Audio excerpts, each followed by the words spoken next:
Welcome to Cabinet Call. I'm X. Let's talk about it. Student athletes. A new report says athlete suicide rates have doubled over the past 2 decades. What's going on? And what can we do about it?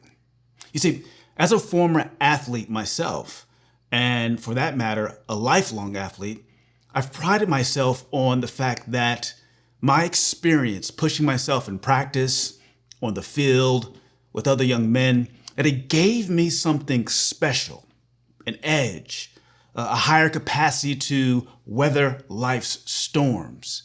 This sentiment, for many athletes, has always rung true. It is and was backed by studies. In short, being a student athlete proved to be highly valuable off the field by translating into life success. So when I read the study, I was like, whoa, what the hell is going on? Let's jump in. So we have a 20-year analysis of the National Collegiate Athletic Association, NCAA. And in short, they show that there has been a significant increase in suicide among collegiate athletes, both female and male. And it seems to be that track and field athletes, specifically cross country, seem to be the highest rate of suicide. Now, the data didn't include any information that might explain why athletes commit more suicide, so we're left to wonder. But we can hazard to guess that the experiment called social media and living in digital device-topia has something to do with it. I was telling my wife the other day, I couldn't imagine growing up today. When I grew up, and probably for you, the only person I had to compete with, they lived next door. In finding ourselves as youth, it's natural to look out into the world and ask, how do I compare? Right? But now the world of comparison isn't next door. It is literally the world. A 24/7 highlight reel of the best, albeit curated and edited for maximum effect. Point is, athletes who are even more naturally inclined to critique their performance are now doing it at a whole new level. Why? Well, back in the day, we critiqued ourselves. It was about me, myself, and I when I looked in the mirror, my teammates, my coach, and maybe that young woman I was trying to impress. But right now, they're literally being critiqued by the world. The world. When you win, this can be the highest of highs. But when you lose, your performance can be critiqued and pulled apart in every conceivable angle. And we all know that negatives have a 10x impact than the positives. So we're left with this depressive, anxious, stressed state of always feeling like we're under a microscope and not living up to. So while in the past, athletes, who we thought were the most healthiest segment in our society, seem to be suffering the same that all youth are, which calls for a concerted effort to intervene and support young people, hell, all people, in navigating the impact of rapid technological and societal change. Remember, us humans evolve and change over the course of decades, if we're being generous, and more like hundreds and thousands of years. The technology, it shifts at this point every week, which requires on some level a renaissance in how we think about the role of politics and policy. Democratic politics, which has countless upsides, falls short here when it seems slow relative to the pace of commerce, culture, and technological change. This leaves huge swaths of our society unprotected and alone. And I wouldn't call this some sinister plot or conspiracy, but rather it's a feature of the system. Because good decision-making takes time, the kind that democracy aims for. But damn, how much time? If we bring this back to the role of higher education, I believe our role is to read the tea leaves and imperfectly innovate.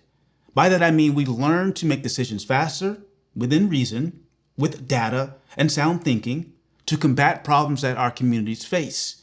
We deploy these imperfect innovations and contribute more to quickly or hasten the political discussion, which should and can, if they're willing to listen and adapt, based on our outcomes, where we experiment because our children, our youth, our communities, our society needs frickin' solutions. And what this looks like isn't, strictly speaking, evidence-based research, but more evidence-based experimentation. We deploy what we think will help our students. We learn, we adapt, we refine, we redesign, and present to society and others so that they can scale.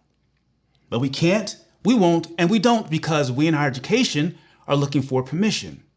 And worse, we want to only take action on what we know will work or is 100% true. This may have been of net benefit in the past, but those days are gone. Nobody knows what tomorrow will bring. Nobody knows the answer. So what we are left with is a future where value is created by playing within the unknown and taking action to uncover what could be. This is antithetical to where higher education finds itself, but it doesn't have to be that way. For example, our athletes and young people need innovation in how we support and prepare them. Who is taking up this worthy cause? Who is looking out across their campus and saying, we have to do more. We have to figure out a way to reach them, teach them, and support them. Because you who do that, I see you, I hear you, you do exist, but your voice is often drowned out by those who resist the experiment and hide behind shared governance. We all have to agree. Evidence-based research, is it proven? Or what if we fail? We don't know. So a tip of the hat to you leaders who fight the good fight. And those of you who are out there leading and figuring out a way to be of enduring, valuable support for those who need it most. Because right now, the renaissance in higher education, the thing that we are all being called to the carpet for is this. Are we providing value? Are we providing value? Or are we trying to do what has always been done? A repeat of the same, a rehash, a remix, when right now things are moving so fast that we need an innovation, which is crazy. Because if we think about community colleges, those leaders I'm speaking to specifically, each and every one of our communities is different.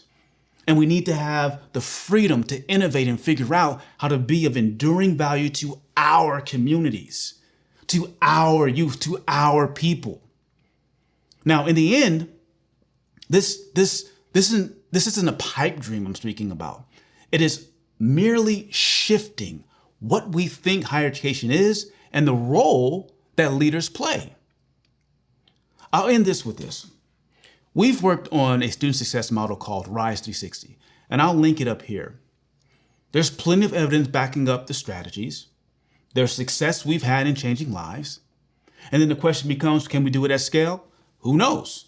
Will it always work? I don't know. But what I do know is that this innovative approach and others like it can change lives. And they need to be greenlit and pushed because the pace of change with AI, technology, that on our phones, it isn't going to slow down any time soon. So within the confines of our campus, our world, our community, if we can find the gumption to experiment, to try new things, to not have the answers and be willing to figure them out with the support of those around us, we can make a difference. Because that's exactly what our athletes, our young people, our communities, our society needs. The question is, will leaders like you step up and provide it? I'm X, and I'm out.